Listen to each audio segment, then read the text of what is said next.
ভালো লাগছে অনেক, যেহেতু হরিণাকুণ্ড উপজেলাতে সেরকম বিনোদন কেন্দ্র ছিল না। তো সেই জায়গায় এটা যে উদ্যোগ নেওয়া হয়েছে এবং সেই অনুযায়ী যে কাজ করা এগিয়ে যাচ্ছে, এটা ভেবে অনেক ভালো লাগছে।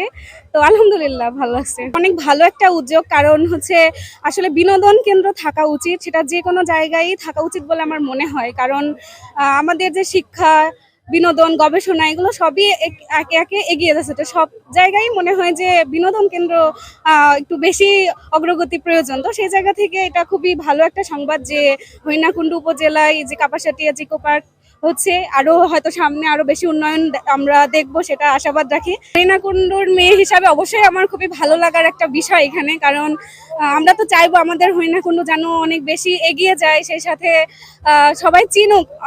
আমরা যে ঢাকাতে থাকি, আমাদের ঝিনাইদহ বললে অনেকেই আগে চিনতো না, এখন অনেক বেশি উন্নয়নের কারণে ঝিনাইদহ বেশ মোটামুটি চিনে এখন মানুষ।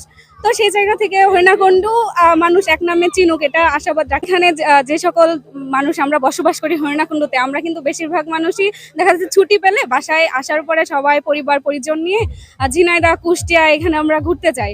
কিন্তু এই জায়গায় হইলে অবশ্যই আমরা চেষ্টা করবো এখানে আসার জন্য, এখানে সময় কাটাতে। পরিবার পরিজন, প্রিয় মানুষ যারা আছে সবাইকে নিয়ে অবশ্যই এখানে আসার চেষ্টা করবো এবং সবাইকে আহ্বান জানাচ্ছি সবাই যেন এখানে আসে এবং সময় কাটায়। ইনশাল্লাহ ভালো সময় কাটবে বলে মনে হয়। ধন্যবাদ হরিণাকুণ্ড বার্তাকে। হরিণাকুণ্ড বার্তা আরো এগিয়ে যাক, সে আহ্বান।